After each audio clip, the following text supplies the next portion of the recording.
It is about that time after Yellowstone. Another amazing episode, and I am so excited to talk about this show because there's so many things happening, and everyone wants answers. And Taylor's just not giving it to us. He's throwing balls like we're expecting it to go left field, right field. We're expecting it center, and he just bunts it away. So if no one understands those baseball metaphors, let's just say he's not giving us the cow we want to rope. Let's just go with that. How about that? So let's begin actually by talking to our guests here.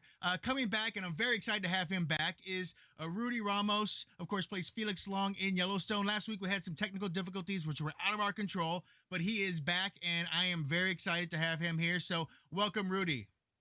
Thank you, sir. Hello, everyone. Greetings. Yeah, and don't forget, if you have any questions for Rudy, make sure to put them up there. We want to talk to Rudy a little bit before we get to the sporter section, and we'll let you all have some good moments to get out of here before we start spoiling and recapping. Next at the bottom, Jeffrey K. Howard, the Vegas film critic. He just got back from Montana. He visited Yellowstone country, and he's got some buffalo still probably in his teeth from some buffalo burgers out there. So, Jeff Howard, how are you doing today? I'm doing great, and thanks for having me back. And I can't wait to talk about this episode. Yeah, I mean, every episode is like incredible, but this is the freshest one in mind. And boy, we got some things to talk about today. Yes, we do. Yes, we do. Next up on the far right here, we have Britt Lawrence, who you can find with Eclectic Pop as well as Cinema Blend. She is watching episodes and recapping and giving her thoughts for all of you lovely people out there. And it's safe to say that this is a fun beat to be put on, right, Britt? Oh, absolutely. This is the best show on television, period.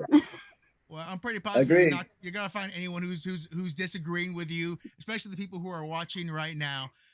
So I think that that is how we all came together. Is this show, Taylor Sheridan and Mr. Kevin Costner, who could make a dark alley shine. I mean, the man is amazing. So and big ups to him because we went to the same high school. I'm just gonna throw that out there. I don't know if that makes a lot of difference, though he did travel around a lot, so there's a lot of people who can say that, I guess, too. So but I want to thank everyone who's on right now, and make sure to share this and get on the boards and let them know. We have some open opportunities for you all to give your thoughts, as well as to ask Rudy some questions throughout the whole show. So first and foremost, I'm going to give the floor to Jeff and Britt. Did you actually have any questions for Rudy about Felix Long or about Native Americans in Yellowstone? We talked a little bit about it last episode, but I know that there were some people who had some questions, and that's kind of why we're here. We want to kind of get into them. So let's start with Jeff. Yeah, well, Rudy, did Taylor Sheridan ever have any discussions with you about any storylines or representation of the Native American community in the series? No, we never had that conversation. Kind of started from scratch with two scenes that I read for my audition. And like I said last week, I felt that probably Graham Greene or Wes Studi would get this part. They're both Academy Award nominees. And Graham Greene had the Canadian native, had just done Wind River with Taylor. But when I went in, I felt a real comfort with this role and the way it was presented, the integrity. I just plugged into it right away. And I've traveled around the last 6 years doing a one-man show about Geronimo.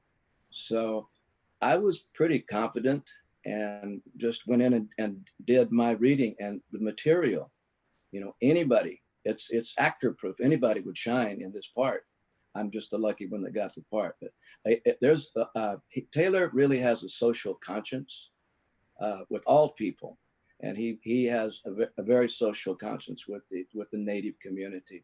So I was comfortable. And how was the show received by the Native community? Is it embraced or? Yes, it is very much embraced, and it's because of the people that are in it. Gil Birmingham, Mo Brings Plenty, myself. There's some other actors. Tukala Red Elk was in season 1. Just people that are very knowledgeable about the culture. Just people that know about it. So they wouldn't sign on just for a job. This is a real special job. I have been doing this for 51 years. Started in 1971 in the High Chaparral. I think you're old enough to remember that. I probably was a little kid, but it was a big time series. And I started off, and I was really embraced by the Native community. But this is the best presentation of Natives that I've ever seen in 51 years. And that covers movies, television. Nobody's ever covered it like this. So we're all grateful to Taylor. Very cool. Britt, do you have any questions for Rudy? Yes. I wanted to know what your favorite scene that you've done on this show so far is. In season 1, I had a scene, but actually there's 2. My favorite scene. One was with Casey Luke, when I was telling him that he needed to go home. And then it ended up saying, I ended up the last line, and it was, "You're not one of our people." And that was really a hard scene for both of us. You know, he's such a sweet guy, and Felix Long really loves him. That's his son-in-law, respects him. But it was, it's when in the first episode we were going to fight, and he was going to be with us, but I couldn't allow him to do that. So that was one of my favorite scenes. And the other one was with Tate, when we were in the kitchen making spaghetti, and he had a little temper tantrum because I didn't let him drop the spaghetti. And I asked Casey and Kelsey if they minded if I taught him some manners. And I picked him up, I took him outside, and I told him this story. And it was basically about why they couldn't tell him no, and why I made that mistake with his Uncle Robert, and now he's gone. That was a very emotional scene for me, because it was real personal. And actually, it showed me what a little actor Tate is, because when I said, "Does that make sense to you?" he was supposed to go. He's such a smart little guy. What I was saying did make sense to him. And I said, "Does that make sense to you?" And he went, and he caught himself. So he's a real special kid. So doing a scene with him is like doing one with Monica or Casey. They all make you look better. I mean, I loved that scene. It was real personal. So those are my 2 favorite. That's awesome. One thing I do want to ask you, and it's something that I was kind of thinking about too, for a man who embodied Geronimo, and you played him many times, what is one thing you think that people don't know about him that was just like a fun thing, some knowledge you've learned yourself, or something you want people to kind of just remember, just one little point maybe that you thought people should know, or maybe would keep in their brains? Well, one thing that some people know, but most don't, is that he was not a chief. He was a leader. People followed him. He was never a chief. So that's one thing. The other, he had a real sense of humor.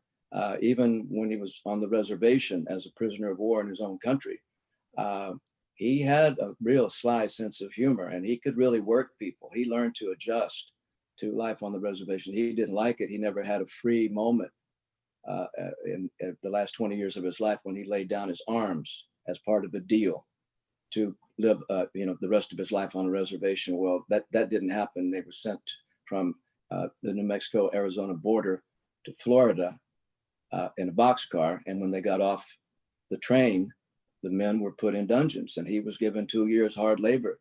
And then they moved to Alabama, and they moved to Fort Sill. Never saw freedom again. That pact, that treaty was not honored. But he made the adjustment there. But one thing is that he was never a chief, and he did have that sly sense of humor, which I think pulled him through. And a lot of people from his own tribe did not like him, because he was fighting for them, but he was actually making it worse. because they couldn't catch him. It took 2 nations 10 years to get him to lay down arms, and they never did catch him. He made a deal to come in and negotiate and lay down arms. And he had a real problem with when people would say he was captured. He was never captured. He negotiated many times whenever he was surrounded by bluecoats, but he was never captured. And if he was in that situation, he always got away. And he's never been portrayed correctly in all the movies, except for Walter Hill's movie, Geronimo, where Wes Studi played Geronimo. Where that movie ends is where my story, my one-man solo show starts. And it was the last 23 years of his life when he laid down arms. So that was just a coincidence. I didn't know it until I saw the movie, but I didn't see the movie when it first came out. But yeah, he was he was not a bad guy. He was fighting for his land, for his people. We would all do the same thing if somebody came onto our property and said, you got to get out of here, we're taking over. I think anybody would fight. And Rudy, would you happen to know what is the historical context of yelling Geronimo? Was that a war cry, or was that a... That was something that happened in World War II when a group of paratroopers got real drunk the night before they were to jump out of the planes. And they were real hungover. And when one of them jumped out, he yelled, Geronimo. And so they all did it. And it became a war cry for the soldiers, but that had nothing to do with him. That was just, but actually, Geronimo's not, that's not his name. That's the name the Mexicans gave Geronimo, like Saint Geronimo. They couldn't catch him. They couldn't kill him. So they started referring to him as Geronimo in Spanish and Geronimo in English. But that's not a well-known story, but that's what happened in World War II when they started yelling Geronimo. And his name was not Geronimo. His name is Golakli. Golakli. I never would have guessed that. That's pretty amazing. Yeah. Well, if anyone else wants to know more about your plays and your work, please go to Rudy's page and like him. Just Rudy Ramos is how you find it on Facebook, and he's pretty great with all his fans, so he'll make sure to answer all of you. But we are going to go to a chat question from Denise. She says she rewatched the episode season 1 where he sages Monica's hospital room after she's badly hurt. She wants to know, what was your feeling about doing that scene, this scene right here? What was your feeling about saging it? And you know, what was your thoughts? Well, sage is very, it's a real spiritual thing with the natives, and it heals people, and that's why at the end when the guy told me, the doctor said, no more of this stuff, and I said, it worked though, didn't it? I was serious as a heart attack. And I was also, I don't know if you could hear me because I was mumbling and under my breath. I was talking, but I was just saying, please, you know, let her walk with the Creator again as I was doing that. So the alarm, kind of caught me off guard. I didn't really know about that. I mean, Rudy did, but Felix didn't. But she was in a coma. And she had been in a coma for a while. So I was just praying, to the Creator that he would allow her to live another day and that she could walk with us again. And that was a real spiritual ritual that was going on. And then the intern came in and broke it up. But, I was supposed to go with him, but just my natural instinct, because of the honesty of that moment, I wrestled with him. And it was only when she yelled, stop it, that we both stopped. And then I let him take me out of the room, but I never did take my eyes off of her. It was like it had worked. It worked. She's awake and she's alive. So I don't know if you guys remember that scene, but Jeff, you did. But that was what was going on with me. And it was like my prayers had been answered. It was a very spiritual ceremony, and it worked. Yeah, it sure. worked. Yeah. Well, and it was definitely a very, very strong scene, and most people remember it, as well as that scene with Tate as well. You know, those are the things that make a difference. And then one thing I will do before we kind of move forward a little bit here, I forgot to remind my guests here, Britt and Jeff, make sure you hit the three little buttons on the Zoom to make it a full screen. So you pin my screen. That way you can see everything and you can read the chats easier. I know, Jeff, I talked to you last time. I don't know if you remembered. And Rudy, all you got to do is double click, but I think you're okay on mine too. But we'll figure it out one way or the other. So we'll figure it out. So I just want to make sure you guys can see everything as we move forward.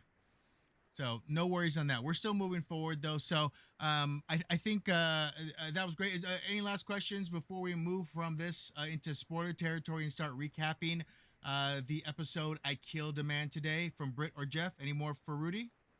I'm good. Let's get into it. Yeah, and I'd like to thank both your guests for asking me those questions. I appreciate that very much. I appreciate you noticing. Oh, thank you for answering. Online already who asking questions too. John, we actually went into some of the Native American talk and how they portrayed a little earlier when we started the show. And also, if you look back to last week's episode, Atticus Todd, who was with us, as well as Rudy, kind of really got in depth as well with Native Americans and Taylor Sheridan and his love and how much they love him as a creator as well. So make sure to check out last week's episode. But I think it's time for us to get the horses a running, I guess is the term I'm going to use here. So how about this? I feel a graphic coming on. Yeah, there's always a graphic. Come on, there's always a graphic. So the graphic's going to come right now. Of course, it's... Yeah, it covers my face, nobody else's. I don't know why that happens. It's so weird how that works out. See the horses they're coming in. But you know what? It's okay. So how about we just start? Oh, you know what? My computer is good, but my hard drive is not happy. I think that's what the problem is. Usually it has. There we go. See, it's working. There now. you go. That's the way it's supposed to work. All right. So the horses are coming. And everyone now, if you are from the East Coast, welcome. But we are about to get into spoiler territory. Season 3, Episode 8, I Killed a Man Today. So if you need to leave, this is your last chance because this is where we really get into After Yellowstone right now. So let's start. All right. So let's start with this episode. And the beginning, which I always love because, as I said before, to me it is how John Dutton gets his penance for all the evils he has done, and that is when it is him and Tate together. They're out looking for a new horse, and there's some pretty horses. And I'm not a person who understands what makes a horse good. I just know they're pretty and they're doing what they're doing. I mean, it could be a $3 nag and I wouldn't know the difference. All horses are pretty to me, I guess. But they were looking for something fun and new. And semi-retired John was definitely eyeing some nice horses there. So any thoughts on how this relationship between him and Tate is growing? I mean, Monica's even said, whenever he has a free second, his retirement is with Tate. That's where he is. So his retirement, yeah, he's what he does is some people buy expensive cars or expensive homes or expensive women, or lifestyle. He buys expensive horses, and I just love, and also that episode, the tease before the credits, it just showcases the American spirit and the American cowboy, and they get these riders on that do these incredible feats. And just watching him work that horse and working the cow inside that pen. I mean, I was just blown away by that the American cowboy is alive and well.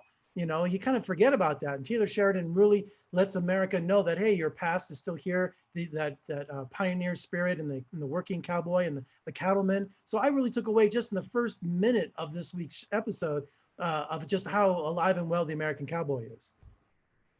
Sure. That was a great cowboy too. The one that was working that horse in the beginning. His name is Bob Avila, and he's a big time. He does reining cow horse, which was what they were doing today up against the fence, and he's also a reiner. And I've was introduced to him by my wife like 30 years ago, watching his videos. He's also a very well-known trainer. But Taylor gets them all to come on the show. And that horse was very famous too, a metallic cat, that beautiful horse in the beginning. That's a champion right there. Wow. And comes from championship blood. Yeah, I think a lot of the fans will that live and work with horses, they'll know who that horse is, and Bob Avila too. I'm sure.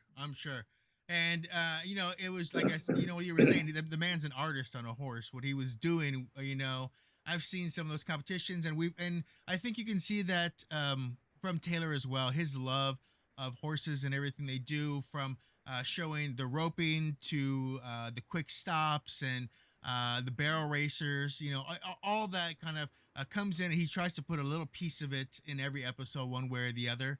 And it really showed in this one for sure too. Britt, any last thoughts on the relationship between John and Tate too? I just thought it was really interesting that Tate mentioned his father's financial situation juxtaposed with his grandfather, who I got the sense from that scene that he kind of sees that his grandfather is very much thriving financially, perhaps, as opposed to his father. And then at the end of the episode, John Dutton has to face some things about his own status. So I just kind of thought it was an interesting setup. Maybe I'm reading too much into it. Well, and that's interesting too. Yeah. Well, also, to spring off what Rudy said earlier about, Tate, he was sitting there saying, "Why are you guys whispering?" He's not stupid. I mean, that Taylor even put that in there to let him know he knows what's going on. He's give more respect to a child because he's aware of what's going on. You know, he kept saying, "Why are you guys whispering? What are you talking about? Who's?" You know, so he's just not there blindly looking at a horse. He's listening and wants to know what's happening within his family. I will say though, I am going to get a cowboy hat for my kid. That way, the peripheral vision is gone for above them, because it blocks out a lot of whispering and some phonetics coming out of the mouth there. So I just got back from Montana and Idaho, and I looked at getting a Stetson. Whoa!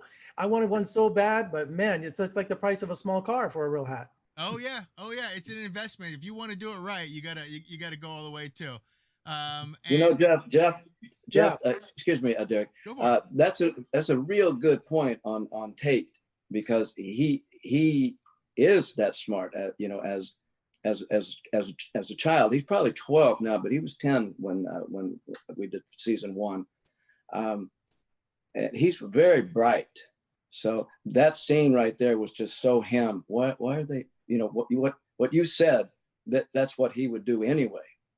And then it was interesting that it was written in. That's probably Taylor knowing Tate so well. But it's good point. That's him. On the chat, someone's saying that, of course, when Tate went to JD talking about wanting a horse personally, it kind of made me think also, what happened with that love of the horse right before he got taken. So where's that horse now? Like, is it associated with bad things? I mean, I don't know what happened to that horse, because he was feeding it every day, and unfortunately now it was kind of associated with that bad experience. So I'm hoping it's out in the range somewhere, just enjoying its own. It's just missed its window because of some bad opportunities, I guess. I don't know. So that was definitely something that was very interesting to me to think about as well right now. So but John and Tate, like I said, it's Kevin Costner showing his love. You can see almost him being an amazing grandfather. I want him to be my grandfather. I mean, if that was an opportunity, I would want that. I mean, let's be honest. First, I'm going to go have a catch, because, I mean, how would I not want to have a catch with Kevin Costner? But after that, let's go look at some horses. Let's go have some fun. I'm all about that life as well. I think he sees Tate as the future. I know he sees Casey, but I think he's really spending time with him. So someday he can tell his kids about, John Dutton, the legacy of the ranch, so now he's retired and he's the only one that he can trust fully. He has that bonding with him. So I can just see him grooming him for the future. Although he doesn't know what's going on with the ranch and all the drama going on with that, but he sees him as a future, and he's spending as much time as he can with him. So that's he has two reasons, because it's his grandson, plus to leave the legacy, to always giving him wisdom, always telling him about his experiences, and why do we do it? Because it's the best damn life ever, kid. You know, all such great conversations between them. Right. I'm really excited for like I said, you know, the expansion of what's supposed to happen, and then of course everything got jumbled last week with the adoption stuff, which I also want to bring up because Jumbled's a nice way of putting it. Yeah. what? Jumbled's a nice way of putting it. Well, let's be fair. Explosive. There's so many things that happen within a Taylor Sheridan Yellowstone episode that it's hard to grasp on what is the most like shocking or crazy thing that happens. Not only because we get into it, but also because he tends to answer the question after he answers it, asks it as well. I mean, you know, as we kind of come into the adoption thing, I was really cool to see how Jamie and Casey were talking about the adoption, and Casey just says, "You're my brother till the day you die." Like that was. I really thought that scene where he confronted John Dutton, when he confronted his father, and you're going to call me father, and all. I thought when he left the room, he would whisper, "Good night, Dad." I really thought he was going to say something, and since he didn't, then it just shows that he still has a lot of anger towards his father. And it's on a personal note, you know, my entire family's adopted, my brother, sister, and myself, and we've always known. But I've known people who have been adopted who didn't know and had that exact same reaction, you know. So I really could identify with that scene. But like I said, I've known my whole life, and you know, my mom's my mom, my dad's my dad, and but I can see how someone like he thought he was part of his legacy, and he was, and then the story behind it, which is a tragic adoption, you know. So Jamie, if he wasn't messed up enough, you know, he's getting worse and worse on how he could. And I can say that there was a lot of people who were expecting a Jamie and killer father reunion this episode. I think too. A lot of people were wondering if that was gonna happen this episode. But like I said, you know, Taylor doth giveth and taketh away whenever he wants. So his father killed him with kindness. I wasn't expecting that. He told him the story, "Sit down, son. You're still my son. I love you." I mean, all of that. And I think that took Jamie by surprise. I mean, really, like, you know, he didn't get defensive and he didn't get aggressive. He just said, "I love you. Hope you'll still call me father. Good night, son." And I was just like, was not expecting that. Well, I don't know if it's so much as respect and love as it's the I think Jamie sits down because of fear. he has that fear always where he sits down whenever John says something. And at the end of the day, I also feel like John kind of thinks you're mine. Like it's like I own you one way or the other. Is the way he kind of said it too. There's love in there, but it's also like I put the work in. I know this is mine. Oh, you know? is that what you took away, that he owns him? I just told him that he did everything a parent and a father would do to raise his child. I thought that was a really a very tender scene, believe it or not, for John Dutton. No, I definitely agree with that, and the whole idea of them was just it's just awesome. There's so many different things that, you know, we never know what's happening on the outskirts sometimes. Like we didn't see a scene where Casey found out about him being adopted. We didn't see the scene if Casey knows what young Jamie did to young Beth. We don't know if that happened, or if anyway, we know Rip doesn't know, because there'd be a reckoning come hither. So we know that's out there. So those are the things that Taylor kind of gives us to say, well, just figure it out. Like, you know, take the context or just give it. So any thought, Britt? Yes, I just thought that John's defense of himself earlier in the previous episode was a bit, well, it just kind of took me by surprise, I guess you'd say, but that he feels that he has honestly given Jamie the love of that he has his other children. I actually had posted a poll on Cinema Blend about that, and most of the readers felt like he hasn't treated him equally to Beth and to Casey and to Lee. So I just feel like there's still some work to do there. I don't feel like I think in John's mind, he has treated him fairly, but from the outside looking in, that's not, to me, that's not really accurate. But it was interesting that Casey finding out, and I am very curious if Beth just found out or did she already know this all along. So that's kind of interesting. Well, and that's the question. But you know, you look at those, you look at it, and you look back at everything now, and you think, well, there was no chance of Jamie getting the lead of the ranch. It was always going to be Casey, or it was going to be Lee, or it was going to, you know, it was going to be Beth. They were always going to be the ones up there. And then you know, it's hard to even say if Rip is above above Jamie in the son love poll when it comes to John Dutton too. So I don't quite know. What do you think about it, Rudy? I love the way that that scene went with when Jamie confronted Kevin's character. I love the way that it's already been said. The way he played it is he was very respectful. He sat down. He told him straight out, and I love the fact that when he got up and got in his face and said, "You can leave my house or you can sit down and talk." And then the part where he questioned him, calling Jamie questioned Kevin's character John about calling him son.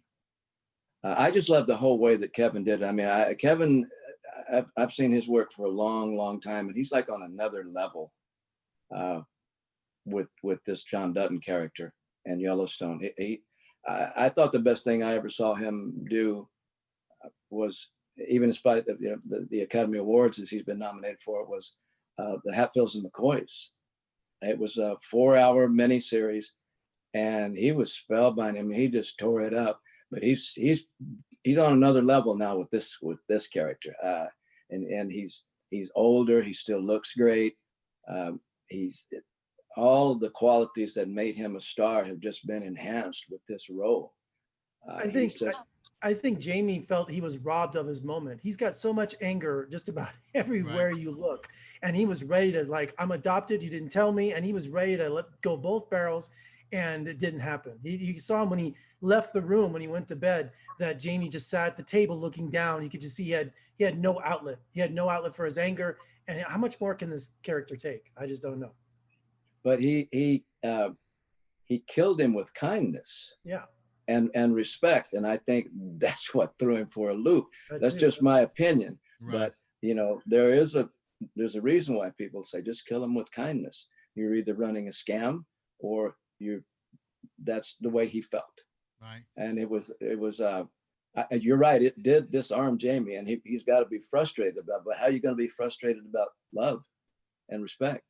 It's something to think about. It's a real good point too. So I wouldn't want to be in that position.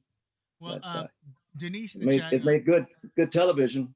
It does. Well, it always does. It's edge of the seat constantly, and that's what we get out of Yellowstone. Another point here from the chat about Beth making the comment that Jamie was a mongrel before, so maybe she does know, or maybe not. So who's to say if that's just her way of putting down a dog, or if that's something that maybe was a little in depth and he kind of gave us a little thing there. So I don't know. It's possible. I was just going to say that I do think that Beth probably knows, because there was a scene last season where she talked to John and she said to him, "You'll never love Jamie like you love me and love Casey." And at the time, he didn't disagree with her at all. Just let her leave the room and say, "Oh my gosh, why would you even say that? You know I love Jamie as much as you." So he didn't deny it. So I took from that scene at that time was something was going on. There's something that she knew. But I couldn't quite put my finger on what it was at the time. But now it all makes sense, and I think she was onto something. So I do think if John truly loves Jamie, in that moment with Beth in private, he would have said that's not true. So that kind of is still lingering in my mind at this point. Right. Well, and one last thing I want to make about all this before we move on from the adoption is if anyone saw last week's episode, of course, Jeff just talked about being adopted, but Atticus Todd, who plays the sheriff, was also adopted too. So there's a lot of those points out there, and lovely people who are creating Yellowstone or being part of it in some way too. So it definitely hits a lot of people in different ways. So moving on, let's go into a couple of things that we, I guess, have to kind of start up with. So first and foremost, I think the one that we really want to talk about is going to be this scene right here.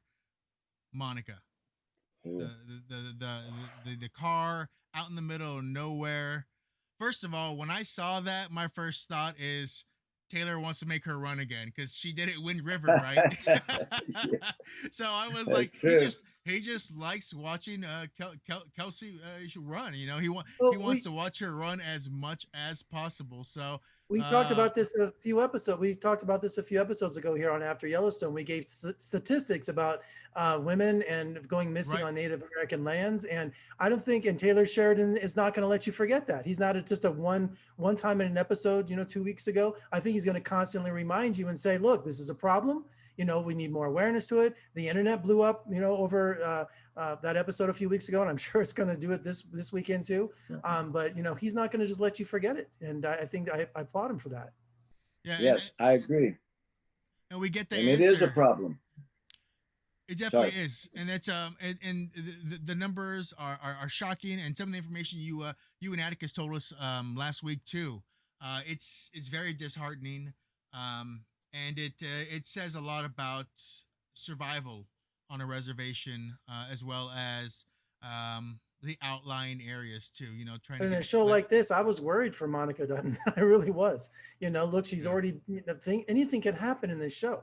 It's not your average show where you're like, well, they're going to keep this character around. I mean, you never know what was going to happen. I mean, I was actually fearful for her and getting in that truck, and you just knew you just felt it, right? But she was in the middle of nowhere. What was she going to do? Well, until the twist, I kind of thought it was lazy writing. I'm like, he's just going to let this happen. And of course we're going to something's going to go crazy or whatever else. So until the twist happened, which made me very, very happy. And big props to Mo Brings Plenty for being the gunman there. Having that long shot, so he had a nice way of I guess protecting her, although it was very, very, very bloody. But it was definitely a shocking scene, and then also how hard it hit when they kept on whistling when they were finding more I guess grave sites. Well, he was a serial killer. Yeah, he was a repeat offender. Yeah. He brought all his victims there, and it just it was tough scene to watch. It really was. And then also Gil's, pep talk with her afterward, trying to comfort her and all that. I mean, he just has some of the most wisest monologues on this series. Yeah. I agree. I have a question. That scene, what is Jeff, what's everybody's thinking on this? Was that a setup deal? And that's why the show before, she was going to do some not social work but volunteer work. And when she left home that morning, she said to Casey, "I'm doing some volunteer work." Oh, this was all planned. It was planned, wasn't it? Yeah, it had to be, because all those trucks were ready, and you don't just sit in a field with a sniper rifle just because you're feeling froggy. You're gonna you're out there for a reason. He was bait. He was bait. She was bait.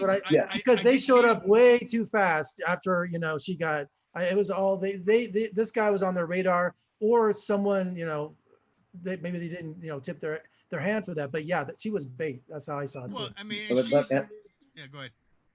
No, well, like Jeff said, when she got out of that truck,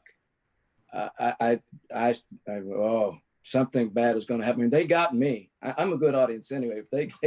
I bought it lock, stock, and barrel. She was dressed up for it too. She was like Cindy Crawford in the Coke or Pepsi ad, right? The white shirt, the jeans. She was just waiting.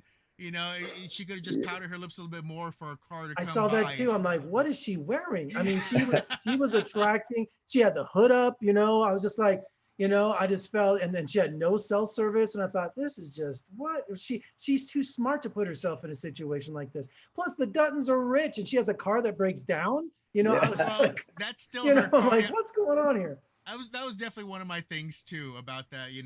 What was why can't you borrow one of the 8 different trucks or different things they have out there as well? So, but that's her. That could be her trying to keep some separation still somehow between the family, because I mean, we don't really get into her college stuff anymore, or her other life there. Even as Rudy's talked about this season, we've kind of got away from the reservation a lot too, because Taylor wanted to focus more on the family and Morrow and all these other things that were happening too. So that's definitely something that we're kind of off here. So anyone last here who has any last thoughts about the agreement and the I guess the end result between Thomas Rainwater and Monica Dutton. Any last thoughts? I actually have a question for Rudy. And that is, what do you think that Felix would have said to Monica after what happened, when she was kind of very conflicted over, taking down a serial killer? She's struggling with that. What do you think Felix would have said to her? I had that conversation with my wife this afternoon after we saw the show, and I don't think Felix would have approved of her being baked. I just don't think that would have happened if she had consulted him. I mean, that's his daughter, it's his granddaughter, but he raised her, and there's never been any. We don't know what happened to the parents. I just know that I raised her, and I don't think Felix would have gone for that at all. He would be proud after the fact, because she did put her life on the line. Had Mo not been such a great shot, she had just whacked that guy in the head with a rock. He could have strangled her before they got there. Things would have gone wrong really fast. Yeah, but I don't think Felix would have approved of that at all. I don't think he would like it, and that's just the difference in the men. I gotcha. I don't think anybody would have approved it. I don't think John Dutton or Casey would have approved it. That's why she kept it under. Yeah, well, there's a great scene where, yes, in the shower, where he's like, they both confront their lies to each other, and they're both monumental, both epic lies. And but yeah, he never would approve. But then he's like, this is my job now. I'm being shot at every day. I could come home alive or dead. So they're both need each other more than ever. Did I answer the question? I think you did. Did you? Okay.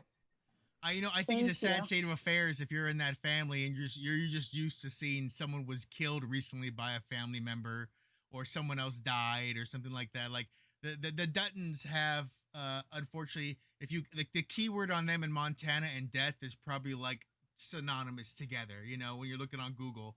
So there's some bad stuff coming there. And of course, they're like a rattlesnake. You poke it, it's going to defend itself. They're not aggressive. They're on defense always. Well, they are on defense, but they're kind of the shepherds of the land a little bit as well too. They are the ones who are weeding out some of the evil. I mean, we saw last week when he lassoed a guy who was driving away and put it around his neck. So there's some cowboy intention for sure there. So moving forward, I do want to talk about some of the things that I think were kind of the positives of how this all worked. One of which was when these two guys got together right here, and it was a really sweet scene with Lloyd and Rip, having the awkward kind of father / best friend talk, because as much as John Dutton raised him, I'm guessing Lloyd probably raised him even more. There's more. I'm guessing there's more of Lloyd inside of Rip than there is of John Dutton. Really, I thought it was more awkward with him asking John Dutton in a roundabout way for his daughter's hand in marriage. That was awkward. I think between Rip in the field there, asking him to be his best man, that was just straightforward. I love it. They made humor out of it, and why don't you ask your brother? And he's like, I'm asking you. So it just shows that he's been in the bunkhouse with him, and he's got a different relationship than he has with Casey. Yeah, and I really did enjoy that. And the whole thing with John too wasn't even brought up by Rip though, because John brought it up. I think that's the difference. Is Rip actually had to. This is something Rip went after himself, and how awkward he is about it kind of made it happen. But I mean, who wouldn't say yes? Who wouldn't want this man as your best man there? That's a big old, glittery smile right next to you as your betrothed walks down the aisle your way. So I was very, very happy about it. And anytime we see Lloyd smiling big is good with me. Although I am still questioning him and the other barrel racer girl, like what's happening there. The bed thing. She woke up in his bed last episode. We don't know what's up. And of course before that he was just saying he's too old for that. But I don't know. This cowboy can still wrangle, so I don't know. And Rip never enters the bunkhouse he's always angry. He never enters the bunkhouse with a smile or let's go. He's like, what is going on? He comes in just right away and finds whatever's going wrong and just loses his temper every time. I think that's his management technique, I think, is what it is. If I'm angry, they can't ask me for anything. They can't, they'll get in line, which I think is the way he always does it too. Also, I don't think Rip has ever strolled in his life. I don't think he's ever skipped in his life. I don't think there's ever been a point where he didn't walk straight directly where he wanted to go with his shoulders as broad and as strong as possible. I feel that's the man. I think women in the bunkhouse is bad luck, like women on a sailing ship back, 200 years ago. So I think there's this kind of like, there's an old time kind of thing. What are the women doing in the bunkhouse? So maybe it's just, but times are changing. Right. Well, I will say though that it was bad luck for him when these two got in the truck with him and Mia started spouting off, because that was just an amazing scene. You could see how angry he is.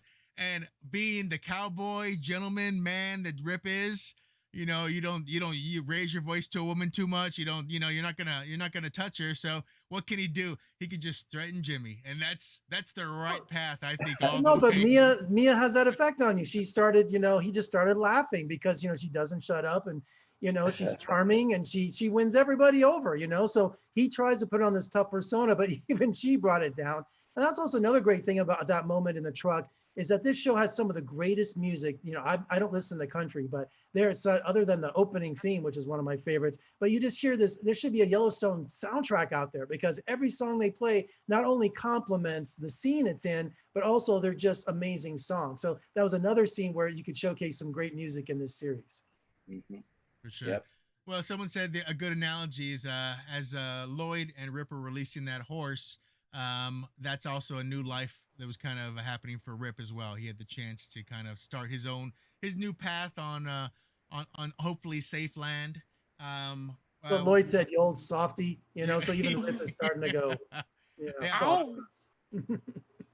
I thought that scene was just absolutely so poignant when when Rip let that horse go, and just seeing that horse. I'm not a person honestly really easily moved to tears, but there was just something that just really choked me up to see that horse and see all that vast beauty of all that land. And then the horse kind of turned around as if to say kind of thank you. But other shows don't take the time to have a scene like that. So it just is something so special. It's something that makes Yellowstone so unique. And then to have Rip ask Lloyd to be his best man instead of Casey. I think if this was any other show, Rip would have asked Casey, that would have given them another scene. But the show remembers characters like Lloyd and his connection to Rip that we've seen kind of fleshed out in the flashbacks last season. So that's just, again, why the show is so special, moments like these. And so I just really loved it. And two things. I think that's also a metaphor, the horse, for Rip's life, because he was a loner and misunderstood. He was wild. He was crazy, but he gave him a chance to say, go off on your own, And then also, I think he wants to keep the Duttons at arm's length. He can't approach John Dutton. So I think they all fall in, except Beth. Even with Beth, you see that he's sometimes on the porch uncomfortable talking to her, So I think the bunkhouse guys, they have this relationship, but he keeps all the Duttons at arm's length because he's afraid of disappointing them, like he said, or there's a multitude of reasons, but Beth is just trying to chip away at that. Right. One thing I do want to bring up, because we didn't really get into it too much, is the scene where all the ranchers were shaking Casey's hand for doing the job and doing it the right way, the cowboy way, getting rid of a problem. Of course, there was, heartbreaking with the little girl over the body and all the issues with that. But the fact that he was doing his job and he showed the ranchers around that he deserved that 21 trailer salute. I don't know what that was, where they were all parked along the way. So I was really blown away by how that worked, and just all of them together was very cool. And then him kind of realizing that he was serving a community and the people understood that it's a hard job. So I thought that was great too. So go for it. Any thoughts on that by chance, or? I thought it was a great scene. The respect that was showed him, it is like the old cowboy way. They shook hands with him. They didn't hug it out. They shook hands with him and they thanked him. I don't think they've had somebody do that for them, you know, and the dialogue was great there too. He was protecting them, and they appreciated it. That's why they were all there, and that's why those trailers were in the street. That was nice. That was very nice. I was happy to see that. I never thought about it after it happened, and then when I saw this, that Taylor had put that in, I was very pleased with that. Yeah, I thought it was a great scene, and I think it showed that he kind of understands what his father, what John was kind of telling him about the job. You know, how you need to do it right, and you need to be the man. You know, be the man the job needs, which I thought was a very strong kind of message to him about.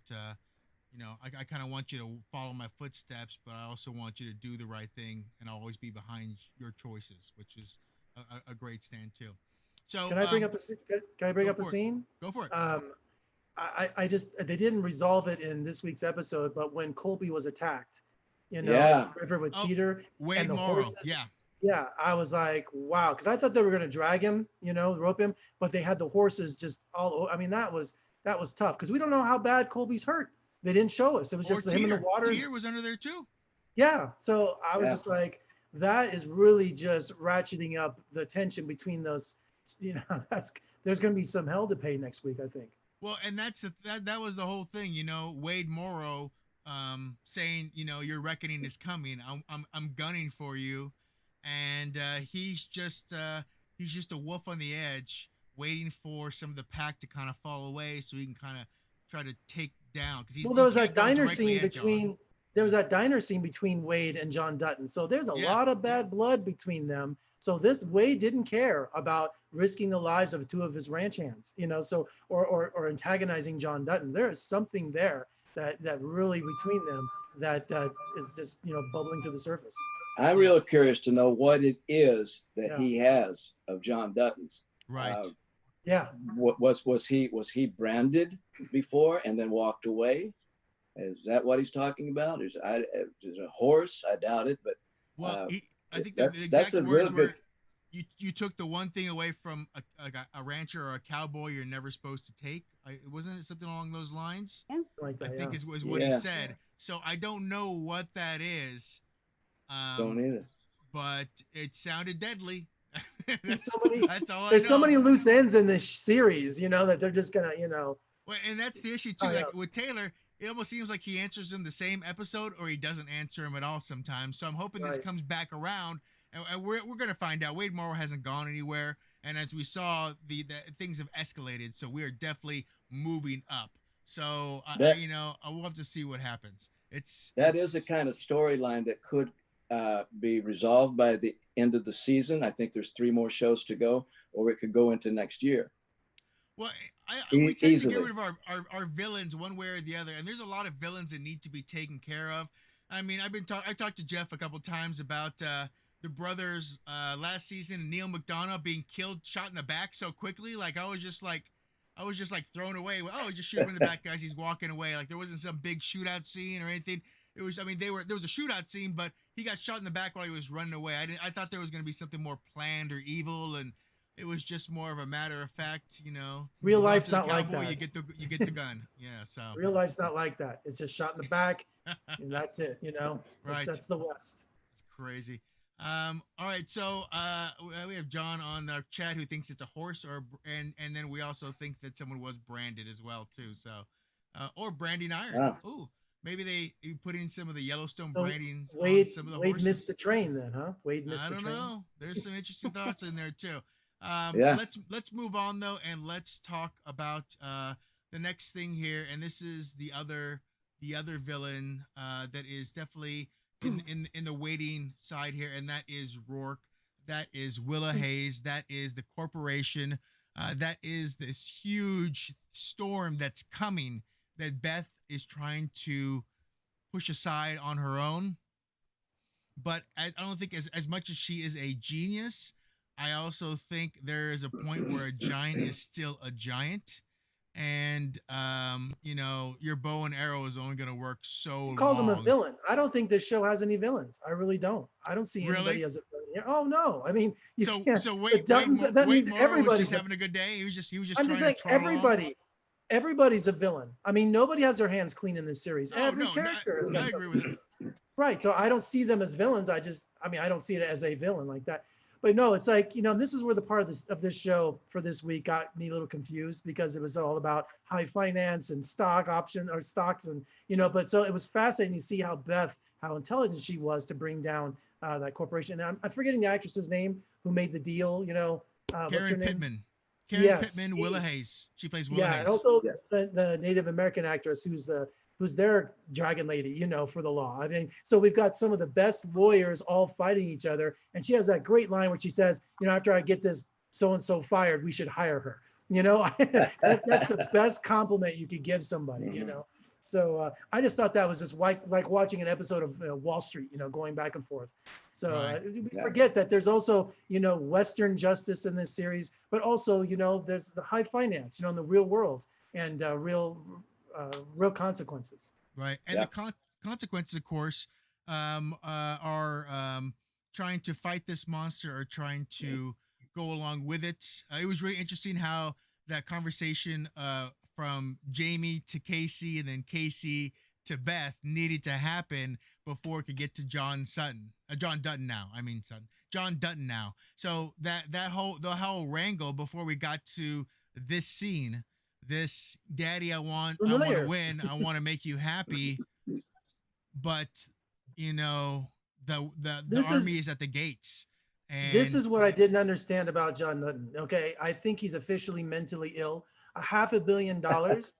And it's one thing to say, I'm not going to take the money and all, but listen, she laid out, everything. She goes, I want you to listen to me, laid out how he's going to lose the ranch no matter what. Even Jamie said, look, we can only float this ranch 2 more years. We can't pay the taxes on it. You're going to have to sell anyway. And of course, eminent domains coming in or being condemned. And then John Dutton says, I would rather lose it my way and wreck my family and than do it, than take $500 million, provide for Tate, provide for my family. So I really think he's mentally ill where he's coming from, because he's not listening to logic. He's not listening to reason. He had a promise he made someone 50 years ago that's his whole rationale for not taking $500 billion. That buys a big ranch somewhere else, even in Montana. So I understand his passion, but everyone around him, Beth was looking at him like, you're crazy. Casey was like, what to Jamie, so all the kids are drooling right now because they don't have that promise that John Dutton had. Not Casey. Casey doesn't deal with it. Casey just wants to live day to day and be happy in his own right. But he knows they're going to lose the ranch. He knows that legacy is going to be gone regardless if he doesn't do something. Casey will survive.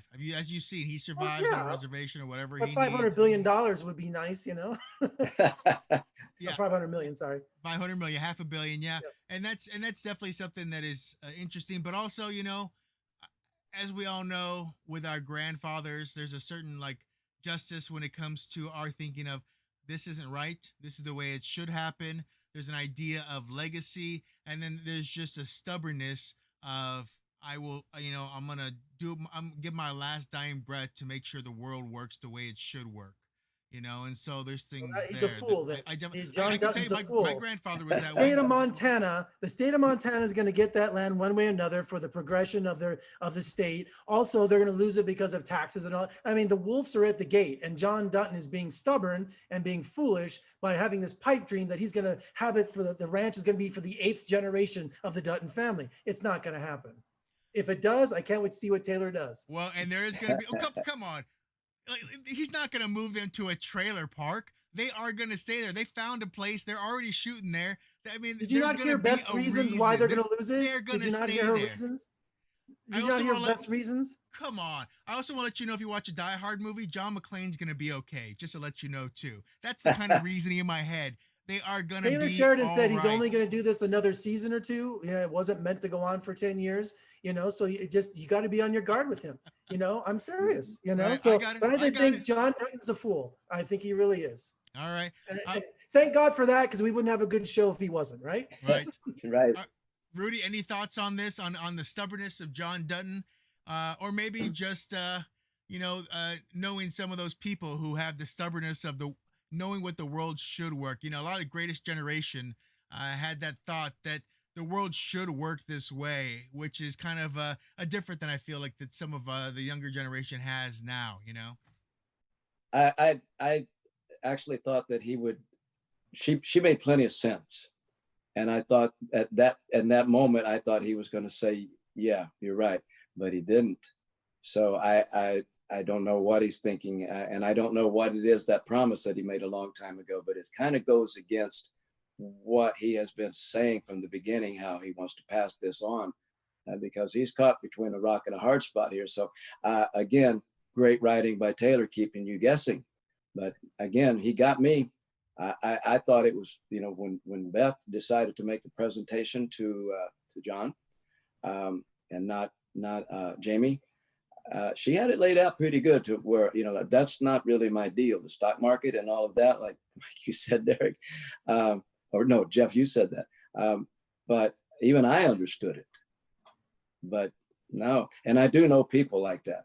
Yeah. And Dutton refused it too, aggressively. It wasn't like, no, I don't want to do that. It's like, no, there's another way. There's always he was just like digging in for the final gunfight at the OK Corral. I mean, he was not, I mean, I could not believe how aggressive he got towards Beth like that. And so, like he said, I'm willing to let everything go to hell and lose it my way, you know, than give in to the developers. Right. Any thought, Britt? I thought that my thought after the scene was that somehow, some way, John Dutton is going to figure out something to keep this ranch. I don't know how it's going to happen. Show's named Yellowstone. That's the name of the ranch. Be kind of weird if we picked up next season and they were on another ranch. I guess he could name that one Yellowstone too. But I just feel like there's something that I'm missing that he's going to figure out, or she's going to figure out at the last minute. Kind of like, I mean, just something's going to come up that's going to reveal the answer to how he's going to keep it. Because I do think that fans will buy. Well, you know, and I don't think he's not going to let us down. Here's a good chat thought right here too. Is you know, they had the whole conversation when Beth was with her boss, saying, "Oh, I'm in this restaurant. I could throw a shoe and hit 5 billionaires going out this way. So what if, you know, all those ranchers came together for a fund of some sort, you know, something that where they kind of pulled together to make this happen, or find a way to close it off to keep what they know is right."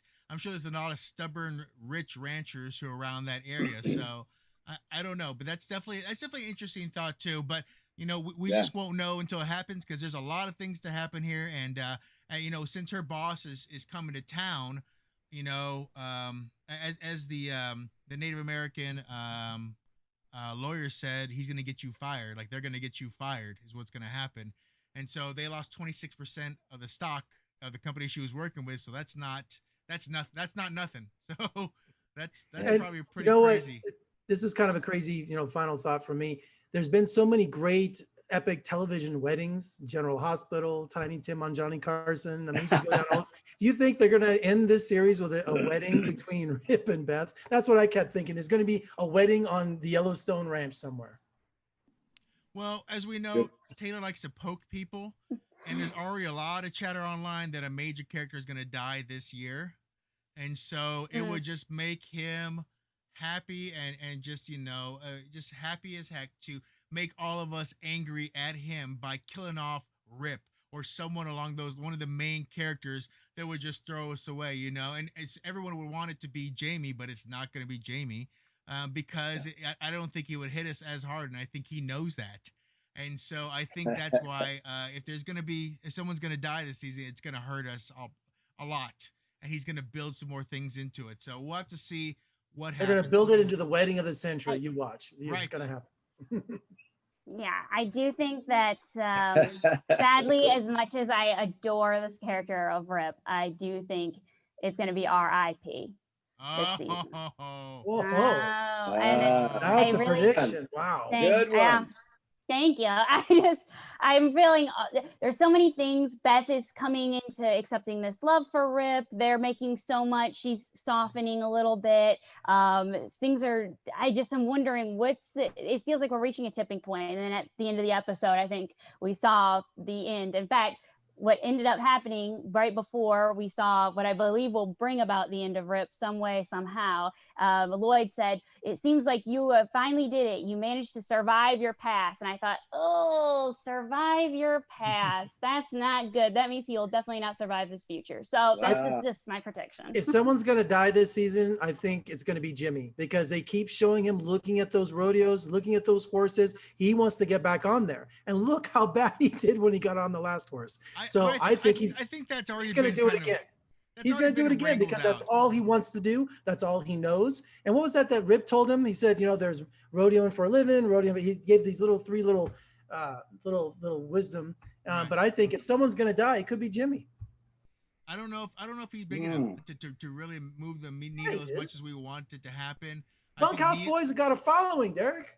They do have a following. I do too. But I think Taylor wants to hurt us. I think he wants to hurt us bad. And I think he's gonna. You can kill Jimmy and upset fans, but I don't think it upsets the Yellowstone. I don't want it to balance happen, there. but I believe it's the RIP train as well.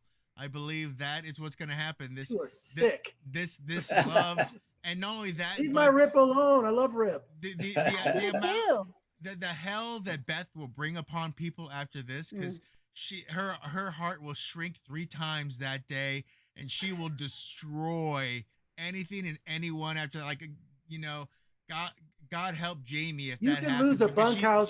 You could lose a bunkhouse boy and be upset, but it wouldn't upset Yellowstone as a series. It's one of those. But if you got one of the main characters, one of the Duttons or even Rip, I think that would be you would just have fans in an uproar, including myself. I don't think it could be any of the kids, because we've already lost Lee. I think that it feels kind of lazy to kind of throw another kid down the well, as it were. Monica could have happened with the whole setup thing, and that would have been something that would have been very, very crazy and interesting.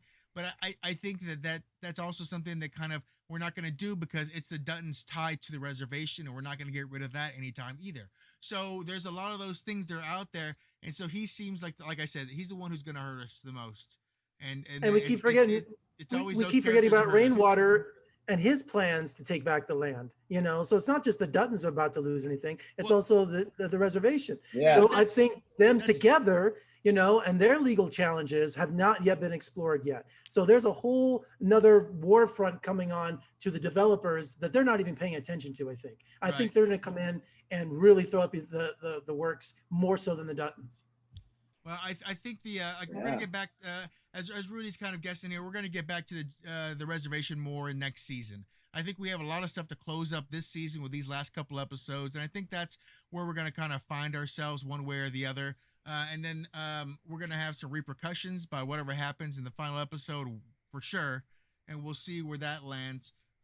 But there's a lot of things still to close up here before we can even move back to some of the other areas. So I'm very cautious about my hope for certain positive things to happen, because as you know, if not you me, watch Sicario, Wind River, everything like that, Taylor doesn't like happy things to happen. That's not who he is. Not on Yellowstone. There's nothing happy there. There's nothing. The only, and that's the thing. That's the only happiness, and I think that's the only reprieve for the tiredness in John Dutton's heart is when he's with Tate. That's the only happiness he finds, that and being on a horse and on the land, which I tried to tell you before. That's why he just want to get rid of it. That's his that's heaven for him. So if you can't go better than heaven.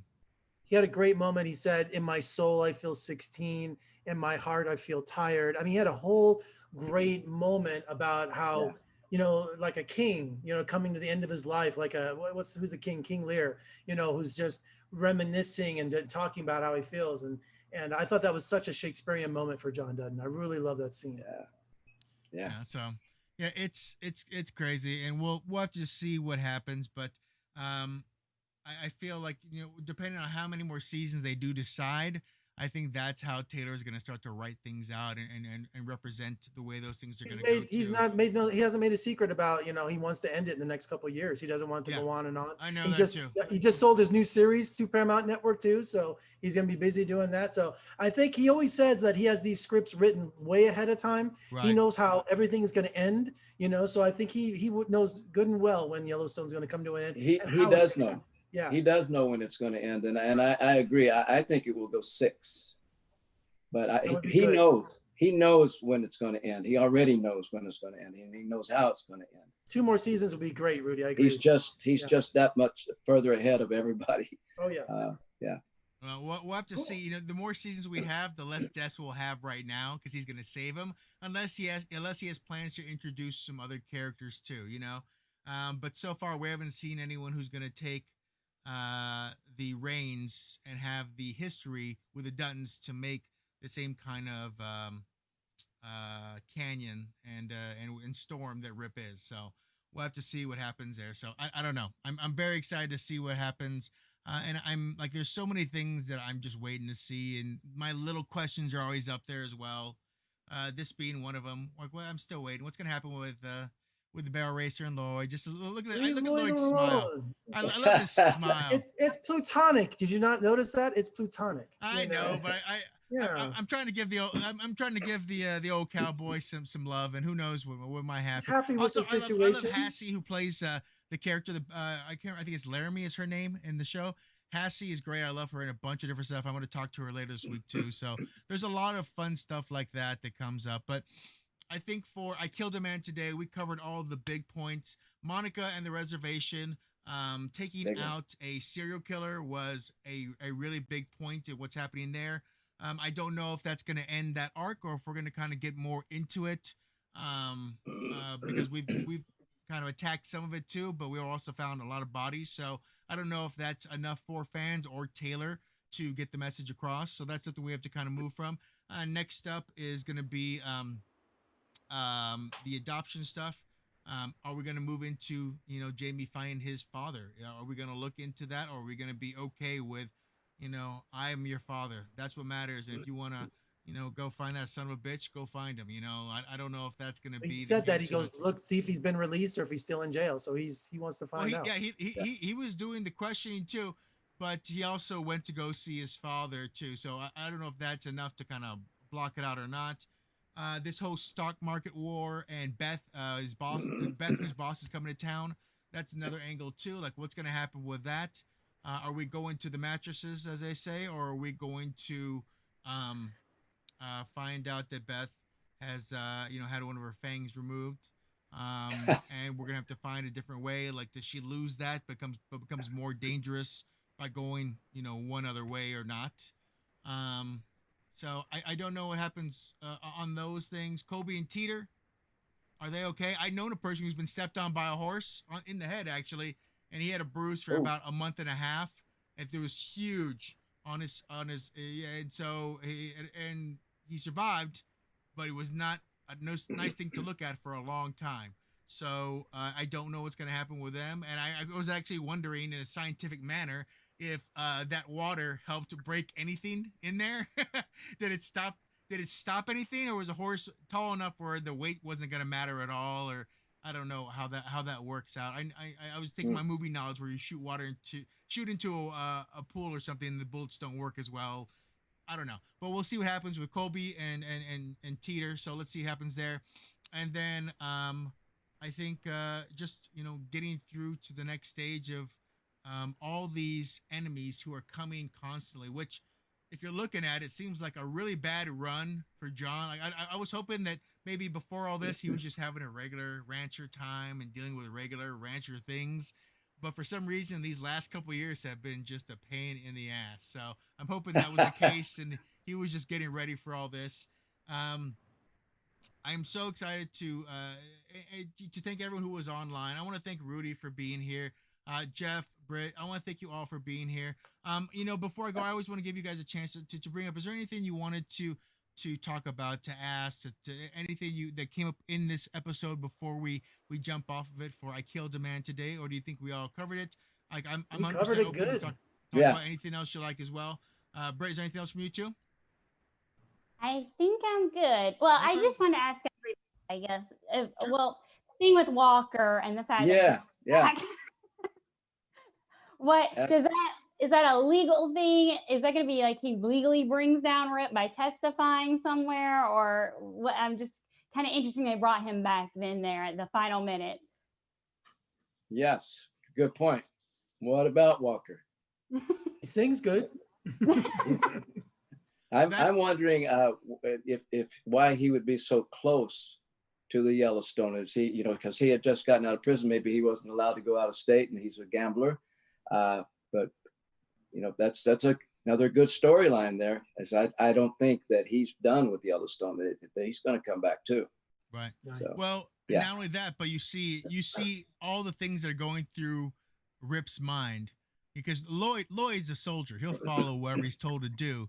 But the fact that Casey didn't do it correctly in Rip's mind for what was supposed to happen, and now Rip might just take his own justice in his hands, is also something too. So there was a lot to be said by that swig of beer. Looked at his expression at the bar at the end. I think he's getting married now, and the whole thing with the ranch going on.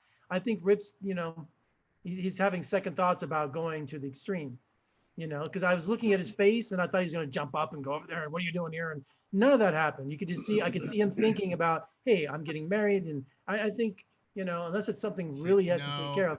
I think he was planning about something else that needs to be on his to-do list. I didn't see that. Rip is not a talker. Rip is not someone who's going to go and say, hey, man, I thought we face. were cool. What happened? Like, that is not going to happen. No. And more importantly, I think Walker just ran back into it. He was supposed to be out of the state as a whole, right? He said, I think I'm going to leave Montana as a whole. So, I mean, being that far away, it was probably the best bet. So unless they were, when they went to go let go of the horse, they were still close enough. I don't think they went to another state as far as I know, right? He said we drove 6 hours. He said we drove 6 hours to release the horse in that wild horse preserve in Montana. It was a national forest, a national preserve. So Montana's a big place. I was just there, man. There's a lot of good places to hide. It's a big place. Maybe it's not really Walker's fault. He's just ambling, as they say, getting out of the state, Walker's not going to let his hat down, pushing his hat Walker's down. Not going to let anyone tell him what to do. I saw that right away. He's going to do what he wants. Yeah. Yeah. So I don't know. We'll see what happens there, but I do miss him. I thought he brought kind of a cowboy sorrow about everything he was dealing with and the way he delivered lines and just hoping for a better future for himself, but also just trying to survive on the land. Like, that's kind of the way he is. I'm surviving with my guitar and my horse, and that was kind of who Walker was to me, and I still do enjoy him. So I would be sad to see him go if that happens. But like I said, we don't know what's going to happen. There's a lot of things up in the air, but it was a good last point. I almost forgot to get that one. I missed that one here too. So, but I think there's a lot to be had in these last two episodes. And as we've seen, Taylor knows he can just shove things in. I don't know what's been happening with 40-minute episodes, by the way. I didn't even notice that. We've been dealing with 40-minute episodes these last times. And in my mind, I think he's doing that because he's saving certain arcs for certain things. And also, if you notice, when they put directors on, directors tend to do their own arcs. So when they did Cowboys and Dreamers and The Beating, it was the same director. So the same director does 2 episodes at a time, which kind of encapsulates all the arcs that need to happen within there, and they move on to something else. So maybe that's why we've kind of had some of these shorter episodes and the way the arcs were made. But I have been, and I know a lot of people in the groups have been mad about 40-minute episodes because I'm not necessarily paying for an hour at a time, but I kind of want an hour at a time. Give me an hour. I mean, it's a Paramount network. Give me more. Give me some time here. Give me some more scenic slow motion if you have to, or horseplay, or or them doing dances or whatever. So I don't know, but I definitely want to see some long ones, and I feel like these next 2 episodes are going to be long. I would love it if they came back to us and said, you know what, last one is 3 hours. Let's go. And you're like, all right, done. And I think everyone will be happy with it. So we'll see what happens on that end. But well, the last one usually is 2 hours. The last episode is usually a 90-minute or 2 hour. Yeah, I hope so. Yeah, there's a lot to close down, and a lot of enemies to take out. I really do want to see a cowboy standoff with Wade Morrow. Boots. What's his name? Boots. Sutherland. Boots Sutherland is an amazing actor. Of course, he was in some movies with Kevin before as well, and of course, a famous cowboy. So I know he can not only deliver a line, but he is the man in the black you know, who the black hat, you know, in the shadows, who I feel That's is a good for the white hat that is John Dutton, which white hat with some bloodstains on it, but you know, neither here nor there. So I think that's it for us. So I think that closes up what we've been on, and I want to thank everyone for being on with us. Please tell other people about this, you know, this live stream, and we're gonna have some more guests next week. In the future, we're gonna have Rudy back with us. I know he loves to talk about this show because he loves it as much as us, and that's really what I want to happen with this show. After Yellowstone is about us talking about it, the fans talking about it, but also the cast showing how much they love being part of this world, this project, and also being fans watching it themselves. So that's very important to me. So last thing before I go, I just want to let everyone have their chance to make sure you can all follow them and get more of their thoughts. So first and foremost, Rudy, can you tell people where they can find you so they can chat with you online? Well, they can go. They can just go to my Facebook site, Rudy Ramos, and I'm there. Send me a message, and I'll get back to you. All right, and he will definitely get back to you. Yeah, so make sure you check in with him. And also, Derek, I'd like to say to you, great crew tonight, great guests. And it was a real honor to be on with you two. That was very cool. You guys brought up some great points. It's always an honor to have you on too, and it's always great to hear your thoughts too. You know, not only have you been on the set, but a man who's been in Hollywood, who's worked with Eastwood, and Helter Skelter was an amazing movie, and there's so many things. You know, all that history that you bring along with you is very important, and more importantly, it's just fun to hear about. Like I enjoy listening to it. So it's definitely part of something that I enjoy having you on with. So thank you. Thank you, Derek. Pleasure. All right, Jeff Howard, how can people find you? You can find me through my website, vegasfilmcritic.com. Also, all my interviews and reviews are on my YouTube channel, and Twitter, Instagram, everything is Vegas Film Critic. It's the same handle for everything. So head on over there, and I appreciate your support. And you can, if you go to his social media, you can see all the Montana restaurants he stopped at, because that seemed to be one of his favorite points, was making sure to grab all those buffalo burgers and showing the very large portions the Cowboys eat, which I'm all for as well. Don't get me wrong. Lastly, to Britt, please tell everyone where they can find you and your work. You can find me on Twitter at BrittelWriter, and also at Eclectic Pop, which is the Twitter handle for my website, eclecticpop.com. And I'm also a freelance contributor at Cinema Blend. And if you go there, you can look up the news tag for Yellowstone, and everything that I've done about Yellowstone is there. You are all Yellowstone all the time when it comes to Cinema Blend, and that's how I found you as well. When I saw some of your articles, and all the groups out there were sharing them, and they were very happy about it. So it's great to talk about the show and then get the fan interaction. So I want to thank everyone once again for being part of this. Once again, I want to thank all the fans out there. Next week we'll have some more fun guests and have some more fun chat about Yellowstone. I feel like we're ramping up to some heartbreak, but also some anger and tense situations. So let's look forward to the next episode, season 3, episode 9, and we'll go over that next week. So make sure to check in and keep it on your reminders. Until next time, this has been After Yellowstone. Good night.